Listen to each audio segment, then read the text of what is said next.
Good morning, friends, and welcome to worship at First Unitarian. We are going to start with some hymn singing. Now, I know you can't all hear each other, and if we tried to unmute the mics, it would just be wonderful cacophony.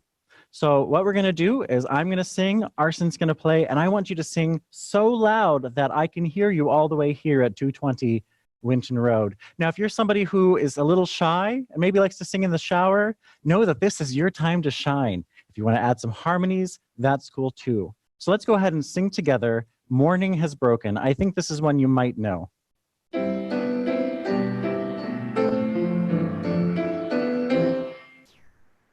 Morning has broken like the first morning. Blackbird has spoken like the first bird. Praise for the singing, praise for the morning, praise for them springing fresh from the word. Sweet the rain's new fall, sunlit from heaven, like the first dew fall on the first grass. Praise for the sweetness of the wet garden, sprung in completeness where God's feet pass. Mine is the sunlight, mine is the morning, born of the one light, Eden saw play.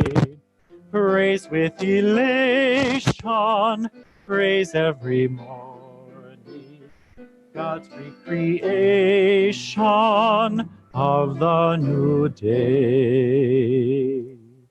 That was beautiful. I know it.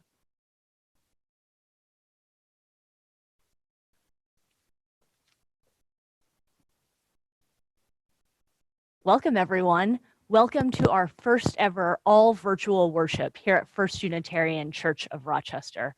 It is a joy to be with all of you. I know it, just like Tommy knows that your singing was beautiful, even if you were doing it silently in your heart. I'm sorry that I can't be with you all in a room. A week ago, none of us would have imagined this, and yet the team here has pulled together an amazing chance to be together, and I am so grateful to be with all of you. Here at First Unitarian, our mission hasn't changed. Through spiritual connection in community, we listen deeply to others and ourselves, we open to wonder and transformation, and we serve together with love and humility. Nothing could be more true during this time of practicing social distancing, of keeping each other healthy and safe, and of being together virtually. So just a word about what it means for us to worship together. It's a little bit different than us being in the sanctuary together, I know. So we've got our host here. It's worship at First Unitarian. But if those of you who are chiming in online by Zoom need some help as we're going along, chat us at support at First Unitarian. Emma Hale is standing by to help you out. And we've also got board at First Unitarian. Tim Farnham, the president of the board, he's standing by to answer any questions that you might have. We're going to ask you to chat a few times as we're going through during worship so that we have a chance to engage. So get to know the chat box a little bit. And I know some of you are joining us by phone. You're not joining us on a computer or a tablet, but instead you called in, and that is fantastic. We're sorry that you can't see us, but we're glad that we are connected by voice and by heart. So here in this room today, or virtually, because actually not everybody is here. We are indeed practicing social distancing all the way to Florida. But here leading worship with me, we've got Reverend Bob Rangillian, we've got Tommy Snell, Sheila Shu, Arsen Jamkochin. No, that wasn't good enough. I'm gonna get better at that. But Arsen, you've already seen him playing just like every week. He's helping us get into our bodies through the spiritual practice of music. Emily Sanjanwala is here running sound. We've got Tim Farnham in the room and Emma Hale in Florida, and they are both here supporting us online as well as by phone. And then we've also got Shannon Foos downstairs, as well as Tom Mansarella. For those of you who, for whatever reason, didn't get the message that we're not worshiping in person, they're making sure that you get home and so that you can worship safely. Thank you to everybody who made worship happen. Thank you to everybody who in the last 24 hours, the last 4 days, and the last week have had to make massive changes to what it means for us to be together. We're going to begin our worship as we do every week by saying our unison words and lighting our chalice together.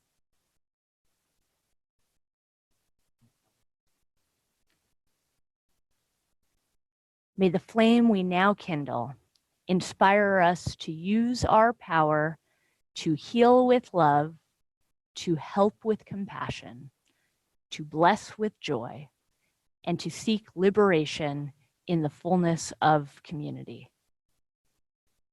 Bob is lighting here in this room. If you have a chalice at home or a candle, I invite you to light that with us.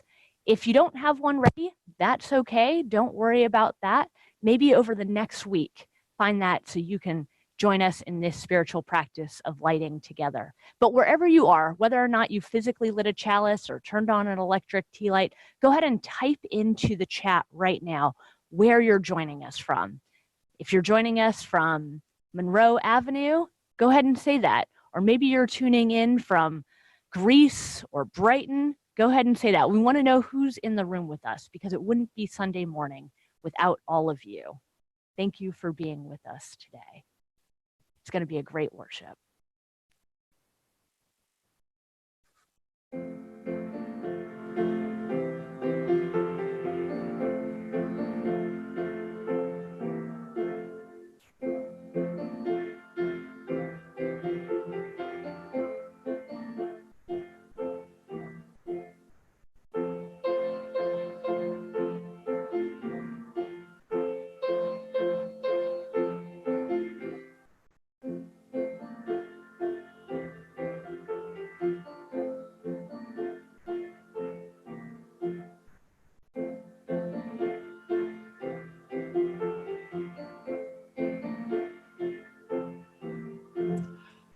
So this morning, in recognition of the fact that we're doing things a little bit differently, I looked and looked and looked for the right hymn that captured the spirit of what we're doing, that says we can meet outside of our building, we can meet online, and still our worship has value, our connection has value.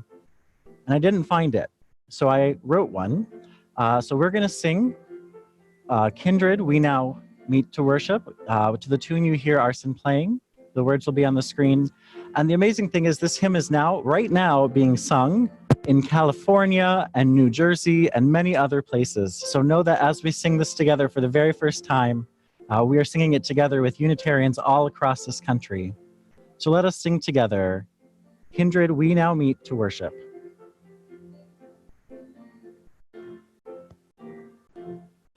Kindred, we now meet to worship, reaching out through screen and phone.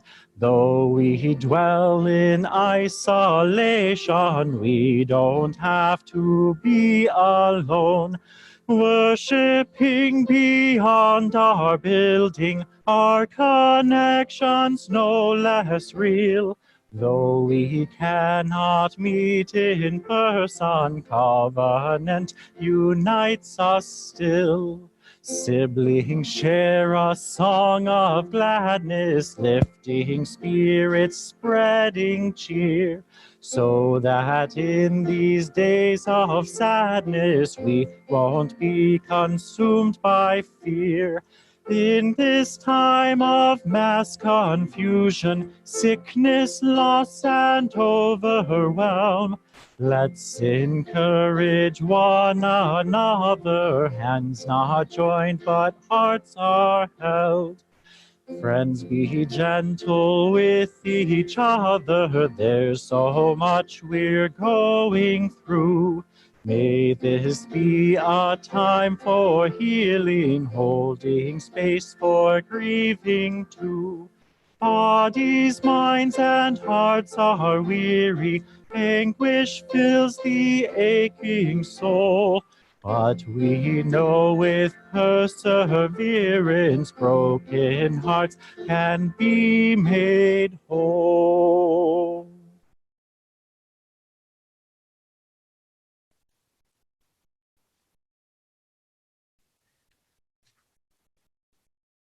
I'm glad to share with you a little bit of a story. It comes from a time long ago in a far-off place. It's about a Unitarian Universalist summer camp and what happened when a Unitarian Universalist industrialist factory owner engaged with the littlest children in our church school. What happened was we had a week-long summer camp. Now, in other traditions, this would have been called a summer Bible week or something else. We called it Some Fun. Something for Unitarian Universalist kids to come and join in. We all had our own t-shirts with our logo on it and everything. And during that week, we had a field trip. We went to one of our church members' factories. This church member's factory made cardboard boxes, all different sizes for all different uses. Maybe these days they're making them for Amazon, or the people who are shipping you what you need at home. Back then, these boxes were used for groceries, for industrial products to be shipped around the world, and this factory owner from our congregation was so excited that our children were coming, he shut down the entire factory so that he could run boxes about the size of a briefcase, just the right size for a child to carry, with our Some Fun logo written right across it. Now, we're kind of in a disruption right now where everything is being shut down, but back then that was pretty unusual. This Unitarian Universalist led us around the factory, told us all about the things that he had made sure what got done in that factory that were way beyond what was a requirement, because he was a Unitarian Universalist. He believed in the interdependent web of all existence. He believed in the inherent worth and dignity of everyone who worked there. His factory had an adult education component run by a committee among the employees. His factory had filtration systems in place that used all those gallons of water that they used to make cardboard to filter it back out, and before it was released back out of the factory, it was pretty much drinking water quality. And he said he did all of this because of his Unitarian Universalist values. Now, our little kids that day learned that Whether you're in church or you're out in regular life, whether you are stuck at home or off doing other things, if we walk with our values, that makes a huge difference. And isn't that why we come to church? Or when we can, we remember what church teaches us, no matter where we are, at home, with each other, or far apart. We can carry those values with us. Now, I'm going to say that this person stood up because when the Spirit says do, this factory owner said, we got to do. So we're going to ask you to sing together When the Spirit Says Do as our next hymn.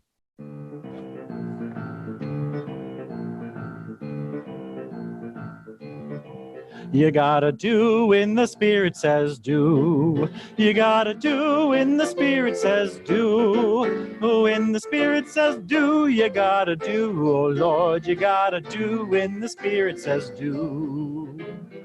Spirit says do. Spirit says do. Spirit says do. Spirit says do. Spirit says do. Spirit says do. You gotta sing when the Spirit says sing. You gotta sing when the Spirit says sing. When the Spirit says sing, you gotta sing. Oh Lord, you gotta sing when the Spirit says sing. Spirit says sing. Spirit says sing. Spirit says sing. Spirit says sing. Spirit says sing. Spirit says sing. You gotta change when the Spirit says change. You gotta change when the Spirit says change. When the Spirit says change, you gotta change. Oh Lord, you gotta change when the Spirit says change. Spirit says change. Spirit says change. Spirit says change. Spirit says change. Spirit says change. Spirit says change. You gotta stop when the Spirit says stop.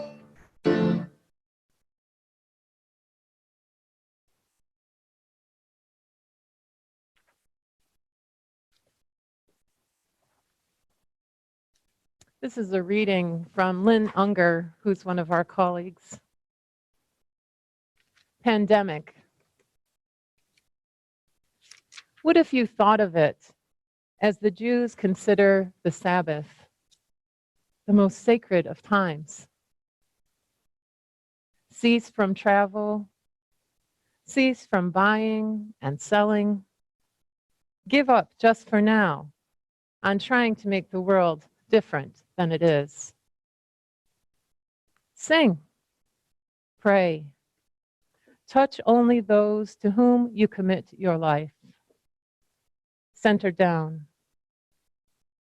And when your body has become still, reach out with your heart. Know that we are connected in ways that are terrifying and beautiful. You could hardly deny it now. Know that our lives are in one another's hands. Surely that has come clear.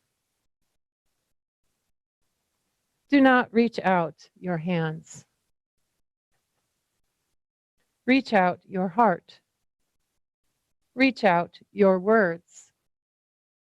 Reach out all the tendrils of compassion that move invisibly where we cannot touch. Promise this world your love, for better or for worse, in sickness and in health, so long as we all shall live. May it be so. So ends our reading. Thank you, Sheila. Ooh.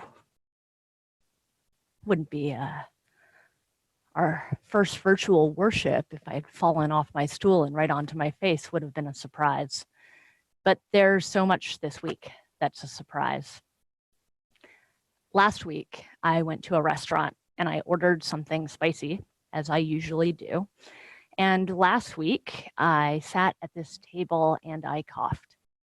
And the people sitting next to me looked at me, they looked at each other, they looked at the waiter, and they stood up and they got their food to go. I thought at the time it was merely racist, and it was. But as it turned out, it was the thing that we would ask all of us to do right now. It's the thing that they would ask all of us to do when we didn't know that what we would be doing now would look just like this. Last week, I was sitting in worship, not as the leader this time, sitting in worship as somebody enjoying from the pews or from our cushy red chairs in our wonderful sanctuary. And I got the first text that said, well, I'm not going to be able to make it to your installation. I'm not going to be able to make it to Rochester next week because I and my family were self-quarantining for 2 weeks. We aren't able to get a test, but we're pretty sure we've been exposed, and our doctor and the state of Rhode Island has asked us to stay home. So last week, sitting in the sanctuary was the first hint that I got that something would be shifting dramatically. Last week, while I was sitting in worship, not as the leader, but as somebody enjoying in the pews, the youth led us in singing mystery, mystery. Life is a riddle and a mystery. How true this is. We didn't know last week just what wave we would be riding. We didn't know what roller coaster we had all unwittingly gotten on. But like so many of us are finding this year, it's the youth that we will follow, and they were right. Change has come for us. It's come here at First Unitarian Rochester, but it's happening across the world. Just as our co-religionists, fellow Unitarian Universalists are singing the hymn that Tommy helped create, the hymn that Tommy wrote for us about connecting through screens and through phones, right at this very moment, we're finding also that many churches, many congregations, many communities of faith are connecting online. We're finding that the immunosuppressed and the elderly and those most at risk, if and when we get sick, are needing to stay home. We're finding that the 6 feet that we're supposed to put in between us will help, but that the measures we're taking even now may need to get even more extreme, and that the isolation that we're starting to experience will continue for weeks, possibly months. It is turning everything upside down. And we will face it together. We will face the ways that we have grown into this change, the ways that we will need to shift together, but it will be different. Now, we've already heard from lots of you as we've started to put together these communities of care. What can I do? How can I help? I'm not at risk. And that's only partially true. When any one of us is at risk, we are all at risk. And it's a risk that we share together, a burden we carry together. And so I ask for those who are rushing to the point of what can I do, which many of us are, because among us there are so many helpers. We first gather and breathe. To cease just for now, trying to make the world different. Here in this moment, here in this gathering by Zoom, this gathering on video or through audio, this is the day we are given. Our connection looks different, but we have already arrived. When we invited you all to say where you were tuning in from before, This is part of what our connection will need to look like. This is part of the ways our souls will catch up with our bodies. I need us to lean into this, to give ourselves the space and the rest. One of the ways we connect, one of the ways that Lynn Unger, the poet, invited us to be not only with ourselves, our families, and our bodies, but also with our wider communities, is to sing and to pray. And so we pray now together in a way that's different than the ways that we typically do in our sanctuary. I'm going to ask you all to turn to your chat and write there what it is that you're carrying. Right? What is the celebration this week that you weren't able to attend? For me, it's easy. In a few hours, we should have been joining for my installation, for this ritual celebration in which we mark that we are together. And indeed, we are together. But each of you are carrying some celebration, some joy that we don't yet know. Each of you also is carrying some sorrow, some burden. For some, it is nothing new.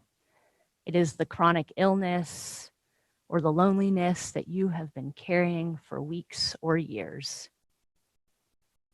But for some, you don't even know it has yet arrived.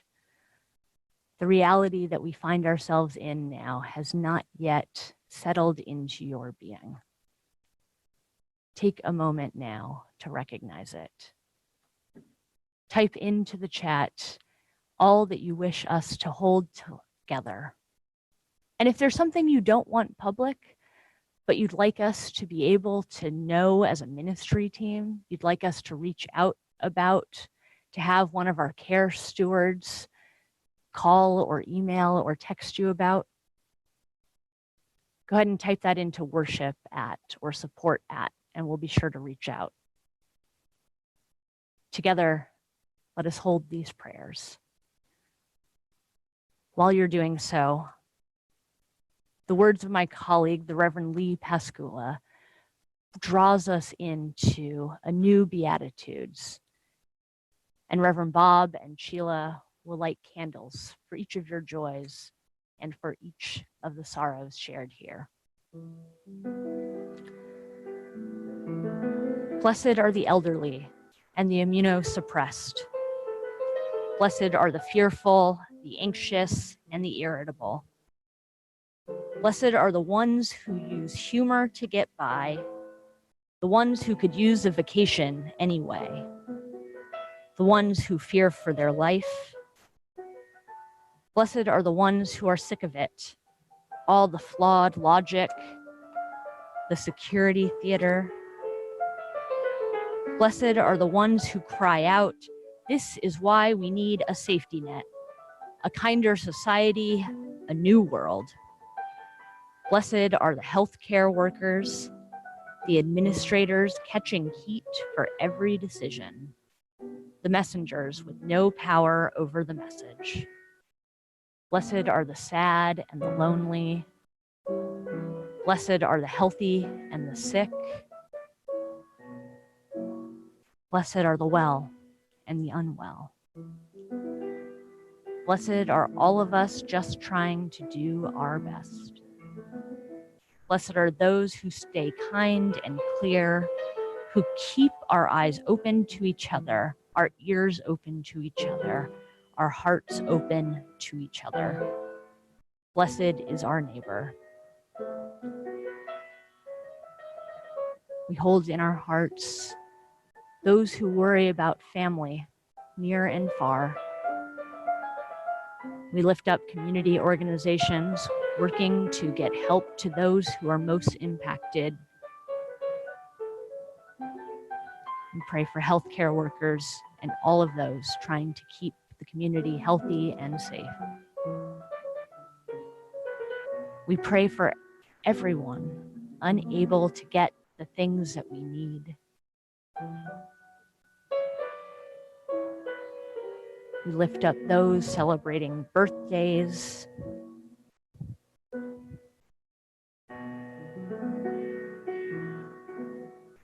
We pray for those seeking access to medical care. We hold in our hearts all. We hold in our hearts all these celebrations and all of these joys.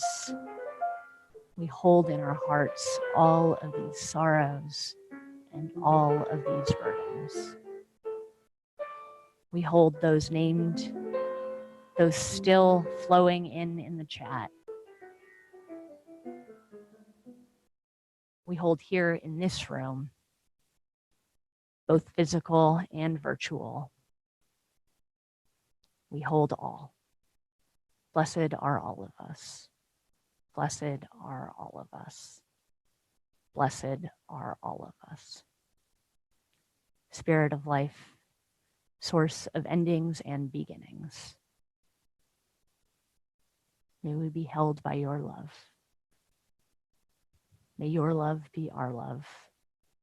And may we continue to reach out with our own need, our own longings, and reach out in our own power and capacity to help and to hold others.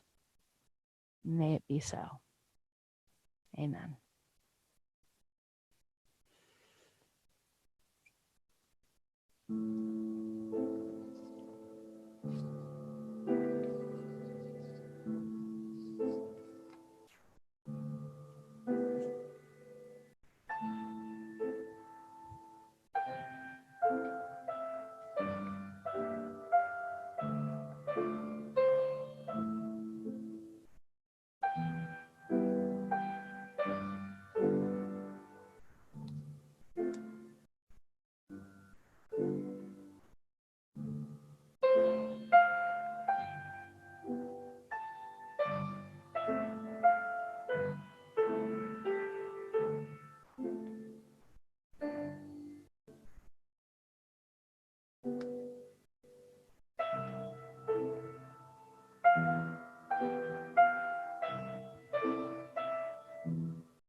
So this church is full of surprises. Earlier this week, thinking about this international crisis that's now upon us and what it means to be together in community, I asked our resident historian, our archivist, Bill Folgate, what sort of sermons or what sort of letters were being sent out to the congregation in 1918? What did this church do the last time global pandemic was upon us? What happened when the Spanish flu hit? Now, he was dismayed to find that our records from 1918 were largely lost. Though we have about 100 years of sermons here in our basement and at the University of Rochester, we couldn't find any from that time. But instead, he found photos. He found a book of the hospital that this church helped run in 1918. For 1 week in 1918, we were an emergency hospital. Our parish house, Gannett House, back when this church was at Temple Street, turned into a hospital for 30 patients. And Bill said, basically at that time, medical care largely looked like being kind and having space and fresh air. A lot's changed since then. And, I dare say that even at that time, after the Universalist Clara Barton had started the Red Cross, medical care was a little bit more complicated than just fresh air, a place to be, and a kind disposition. But that was indeed what this church could offer then. We were one of a number of temporary hospitals here in the city of Rochester. And this church showed up in a big way. 30 people were cared for that week. 5 died and 25 lived. 25 lived. 25 had a place to convalesce where they otherwise wouldn't. And this church kept, when everything seemed out of control, meticulous notes. One thing that we could control. We have how much we spent on apples that week. We know who gave applesauce and who gave jars of jelly and broth. We know who brought an automobile, a surprising number for 1918. We have the list of the people who showed up as nurses and doctors, even the occasional visitors. And then we have a long list of orderlies, a long list of the people who strangely are listed as home defense, as people who came to help with home defense. It's not a term I had ever heard before in thinking about orderlies, about thinking about what it meant to show up in 1918 for the good of this community. It turns out that 102 years ago may have more to teach us than I'd initially expected when I first reached out to Bill to see what we had to learn. This idea of home defense need not carry the connotation of barriers, of defense in a term of separation. But at this moment, it does. This idea that our social distancing is the most pro-social and pro-scientific behavior that we can take up is important. It is important to know that in 1918, the ways of showing up meant both providing space and fresh air and bringing jars of applesauce and jelly, spending money on rolls of gauze, giving funds so that there might be transportation for those who could not otherwise get to this temporary hospital. The ways of showing up in community in 1918 were varied. And in the last 102 years, the world has gotten even more interconnected and interdependent. In the last 102 years, the world has gotten both more complicated and as simple as when the Israelites were wandering the desert and asked to keep the Sabbath. Lynn Unger's poem invites us now to rest, to settle into a way of being that is different than most weeks. We don't know if what lies ahead is closer to Noah's 40 days or Moses's 40 years. I, for one, am hoping for the former. But 40 days is probably what we are preparing for. To keep distance when asked, to show up when asked.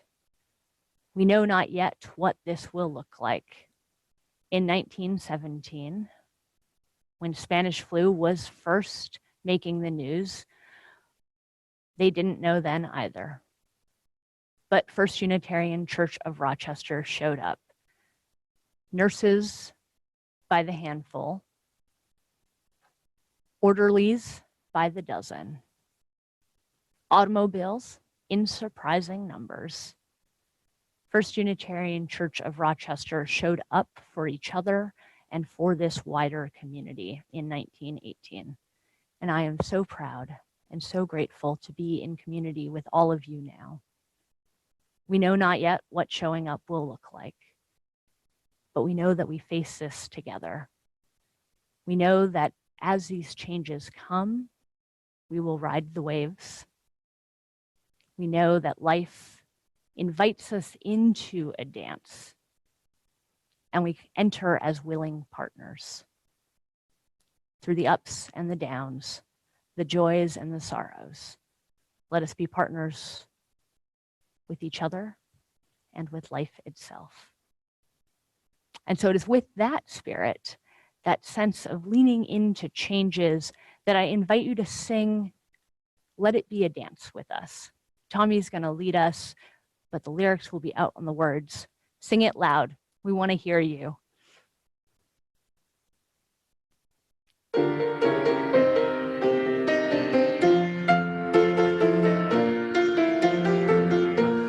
Let it be a dance we do.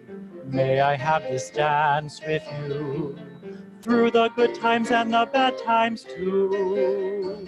Let it be a dance. Let a dancing song be heard. Play the music, say the words, and fill the sky with sailing birds. Let it be a dance, let it be a dance, let it be a dance. Learn to follow, learn to lead. Feel the rhythm, feel the need. To reap the harvest, plant the seed. Let it be a dance. Let it be a dance we do. May I have this dance with you through the good times and the bad times too. Let it be a dance. Everybody turn and spin. Let your body learn to bend. And like a willow with a wind, let it be a dance, let it be a dance, let it be a dance. A time for birth, a time to die, a time for joy, a time to cry. Take it as it passes by. Let it be a dance. Let it be a dance we do. May I have this dance with you through the good times and the bad times too. Let it be a dance. Morning star comes out at night. Without the dark there is no light. If nothing's wrong, then nothing's right.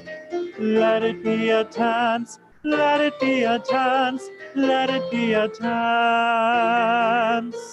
Let the sunshine, let it rain.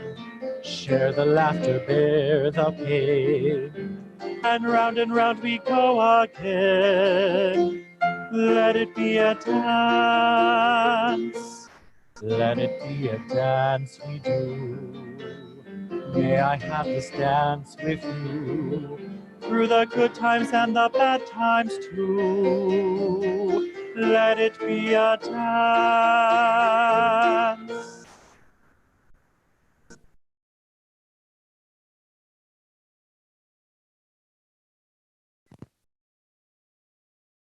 Each week, we invite you into the spiritual practice of generosity. And though we're not together physically, this is still an important part of our worship. We're going to invite you to give online or through the Simple Church app or mail a check or cash to the office. But we ask that you don't do it right now. We'll have instructions up on the screen at the end as well, so that you can find your debit card and do what you need to do. Mostly right now is to remember that together we can make a difference where it really matters most. Our collection is going to go to the Minister's Discretionary Fund. to be distributed in the next few days to support efforts to mitigate the impact of social distancing on vulnerable members of our wider community. So we're going to look for organizational needs and capacities and how they shift in the daily basis in the days ahead. We're going to try to identify a partner organization in the coming days to maximize the impact of the collection. Maybe it'll be from hourly workers finding their shifts cut and students cut off from their usual meals. We want to make impact in our community. So the plate collection will be for our wider community. And you can use the Simple Church app or, as I said, mail in what you want to give. And this week, we ask you to join us in another collective spiritual practice. We're setting up communities of care online. Many of you are helping us to reach out. And over the next week, we hope to be able to reach out to everyone with more tendrils of connection, to hold us all together, to reach out. So we ask you to reach out to someone else this week who could use a kind word, somebody maybe not involved, a text, a phone call. Let us hear back as we extend this web of love. We're also asking people to reach out for help at the email address caring@rochesterunitarian.org, caring@rochesterunitarian.org, or our pastoral care line as well. We want to know if there are needs. We want you to feel connected. Thank you.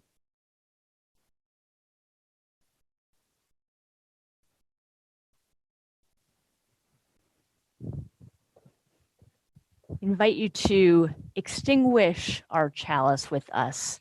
We use our unison words. We extinguish this flame, but not the light of truth, the warmth of community, or the fire of commitment. These we carry in our hearts until we are together again. We go out into this world virtually. We turn off Zoom. We make sure that those who are around us are okay. We ask that you reach out not only to those connected at church, but those in the wider community. Reach out this week to somebody who's not connected to First Unitarian. Extend these tendrils of love out beyond. We go out beyond. May you be blessed. May you be safe. May you be healthy. And may we be invited into a stillness that allows our souls to grow, to expand, and to show up when we are needed. May it be so. Go in peace, beloved. Amen.